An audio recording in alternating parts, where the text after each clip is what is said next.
Hello শিক্ষার্থী বন্ধুরা, এই পর্যায়ে কম্পিউটারের ইনপুট ডিভাইস হিসেবে কিবোর্ডের গুরুত্ব খুবই অপরিসীম। তাই কিবোর্ড সম্পর্কে একটু জানাবো।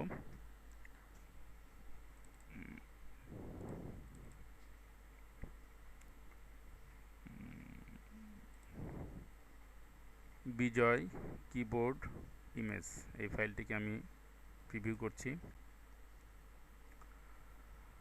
সাধারণত একটি কম্পিউটারের সঙ্গে যে কিবোর্ডটি যুক্ত থাকে তা ইন্টারন্যাশনালি বা আন্তর্জাতিকভাবে পৃথিবীর সব দেশেই ব্যবহার হয়ে থাকে। এখানে তোমরা যে কিবোর্ডের ছবিটা দেখছো সেটি একটি স্ট্যান্ডার্ড কিবোর্ড। একটা কিবোর্ডে 101 থেকে 105 বা 115টা বোতাম থাকতে পারে। নর্মালি 101 থেকে 103 বা 105টা বোতাম একটা কিবোর্ডে থাকে। তোমরা একটা জিনিস খেয়াল করো, ওপরে যে সারিটা রয়েছে এই কর্নার রয়েছে ইএসসি বাটন। এটা এসকেপ শব্দটার সংক্ষিপ্ত রূপ। এসকেপ মানে হচ্ছে বাতিল। কোনো কমান্ড বাতিল করার জন্য এই বোতামটি চাপতে হয়। এরপর রয়েছে ফাংশন কি, F1 F2 F3 F4 এভাবে F12 পর্যন্ত। এই ফাংশন কি উইন্ডোজের বিশেষ বিশেষ কিছু কাজের জন্য ব্যবহার করতে হয়। এরপর রয়েছে অ্যালফাবেটিক অর্থাৎ অক্ষর সম্বলিত কিছু বোতাম।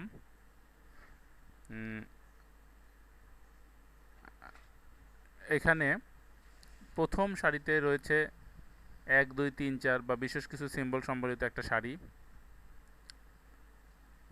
এই যে বোতামটা এটাকে আমরা বলবো ব্যাক স্পেস, অর্থাৎ পেছনে যাওয়ার জন্য। এমএস ওয়ার্ডে কোনো কিছু লেখার সময় এই বাটন চাপলে পেছন থেকে এটা মুছতে মুছতে যাবে প্রথমের দিকে। তারপরে অ্যালফাবেটিক কি বলতে আমরা এই মূল এই তিনটা সারিকে বুঝি। এই তিনটা সারিকে এটাকে আমরা বলবো হোম কি, অর্থাৎ এই সারিতে আমাদের হাতটা সবসময় এই সারিতে থাকবে। এটা হচ্ছে প্রথম সারি এবং এটাকে বলবো আমরা দ্বিতীয় সারি। এটা হোম কি, এটা প্রথম সারি এবং এই নিচেরটি হচ্ছে দ্বিতীয় সারি। এইটাকে আমরা বলবো স্পেস বার। লিখতে লিখতে কোনো জায়গা দেবার প্রয়োজন হলে বা ফাঁকা করার প্রয়োজন হলে আমরা এটাকে চাপবো। আর কিছু কিছু একটু লক্ষ্য করলে দেখা যাবে যে কিবোর্ডে কিছু বোতাম বা কি ডাবল দেওয়া আছে। এটা কেন? কাজের প্রয়োজনে যখন আমরা যেটা হাতের কাছে পাবো এবং দ্রুত কাজ করার স্বার্থে কিছু বোতাম ডাবল দেওয়া হয়েছে। যেমন শিফট কি বা শিফট বোতাম এখানে একটা রয়েছে, আবার এখানে একটা রয়েছে। কন্ট্রোল সিটিআরএল, সংক্ষিপ্তভাবে সিটিআরএল, পূর্ণভাবে কন্ট্রোল। কন্ট্রোল এখানে একটা বোতাম, এখানে একটি বোতাম। অল্টার এখানে একটি বোতাম, এখানে একটি বোতাম। এরপর রয়েছে উইন্ডোজ স্টার্ট কি, এখানে একটি, এখানে একটি। তারপরে এন্টার, এখানে রয়েছে একটা বড়, আবার এই কর্নারে রয়েছে এখানে একটি এন্টার। মূলত এই প্রত্যেকটি বোতামের বা কির কাজ একই, কিন্তু ডাবল করে দেওয়া রয়েছে কাজের প্রয়োজনে এবং দ্রুত কাজ করার স্বার্থে। আর একটা জিনিস আমরা খেয়াল করলে দেখব যে এই কিবোর্ডটা তিনটা অংশে বিভক্ত। এই একটা অংশ, দ্বিতীয় অংশটাকে আমরা বলবো এটা মাঝখানে, এবং তৃতীয় অংশ হচ্ছে এই পাশেরটা, এটাকে আমরা বলবো নিউমেরিক কিপ্যাড।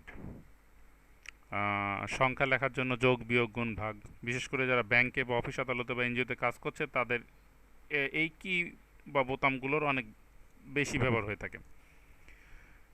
মাঝখানে কিছু কি রয়েছে, ইনসার্ট। ইনসার্ট মানে তোমরা জানো যে সন্নিবেশ করা বা সন্নিবেশিত করা, অর্থাৎ কোনো কিছু সংযোজন করা। হোম, পেজ আপ, পেজের উপরে যাওয়ার জন্য। পেজ ডাউন, পেজের নিচে যাওয়ার জন্য। এন্ড, লাইনের শেষে বা ডকুমেন্টের শেষে যাওয়ার জন্য, বা বিশেষ অন্যান্য কাজেও ব্যবহার হয়ে থাকে। ডিলিট, ডিলিট শব্দের অর্থ হচ্ছে মোছা, মোছার জন্য। খুব গুরুত্বপূর্ণ চারটা কি যে দেখা যাচ্ছে, এগুলোকে আমরা বলবো অ্যারো কি। অ্যারো কি আসলে কিছু করতে পারে না, ও যেটা পারে নির্দিষ্ট স্থানে যাওয়ার জন্য, ওপরে যাওয়ার জন্য আপ অ্যারো, নিচে যাওয়ার জন্য ডাউন অ্যারো, বামে যাওয়ার জন্য লেফট অ্যারো, এবং ডানে যাওয়ার জন্য রাইট অ্যারো। রাইট অ্যারো কি। আরেকটা ব্যাপার একটু মনে রাখতে হবে, এই যে এই সুইচটা নাম লক বা নিউমেরিক্যাল লক, এই সুইচটা যদি অফ থাকে তাহলে এই লাইটটা জ্বলবে না, এবং সেক্ষেত্রে কিপ্যাডের এই অংশটুকুকে ব্যবহার করতে গেলে ব্যবহার হবে না। সো এই নিউমেরিক প্যাডের বোতামগুলো ব্যবহার করতে হলে আমরা নাম লকের এই সুইচটি চেপে নিব এবং দেখব যে এই সবুজ বাতিটি জ্বলে আছে কিনা। এখানে আরেকটি বাতির চিহ্ন রয়েছে, ক্যাপস লক। এই বাতিটি যখন জ্বলে থাকবে তখন ইংরেজিতে লেখার সময় আমি যা লিখব সব বড় হাতের অক্ষরে লেখা হবে। এই ক্যাপস লকের এই লাইটটি সুইচ হচ্ছে এই যে এইখানে ক্যাপস লক, এটা একবার চাপলে এই লাইটটা জ্বলবে এবং দ্বিতীয়বার চাপলে এই লাইটটা অফ থাকবে। আরেকটি রয়েছে স্ক্রল লক। সবুজ এই লাইটটি যখন জ্বলবে তখন স্ক্রলটি লক হয়ে থাকবে এবং এই লাইটটি যখন বন্ধ থাকবে তখন স্ক্রল লকটা অফ থাকবে। এইটার সুইচটা হচ্ছে এই যে এইখানে স্ক্রল লক। তো কম্পিউটারের ইনপুট ডিভাইস হিসাবে কিবোর্ডের ব্যবহার খুবই গুরুত্বপূর্ণ এবং খুব বেশি বেশি হয়ে থাকে। তাই কিবোর্ড সম্পর্কে একটা ক্লিয়ার কনসেপ্ট বা পরিষ্কার ধারণা থাকা প্রয়োজন। ক্লাসের সময় শ্রেণীকক্ষে অ্যাটেন্ড করা টিচারের কাছ থেকে তোমরা সবিস্তারে প্রয়োজনে আরও কিছু জিজ্ঞেস করবে বা জেনে নেবে। আর বন্ধুরা, আমি অ্যাজ এ টিচার, এখানে হয়তো অনেক স্টুডেন্ট আছেন যারা আমার চাইতে বয়সে বড়, কিন্তু আমি বন্ধু বা বন্ধুরা সম্বোধন করতে পছন্দ করি, তাই করছি, আপনারা কিছু মনে করবেন না প্লিজ। আর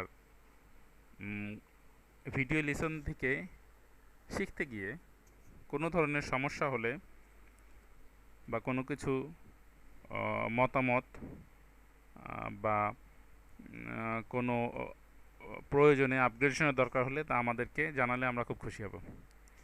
তো বন্ধুরা, আজকের মতো এখানেই শেষ। খোদা হাফেজ।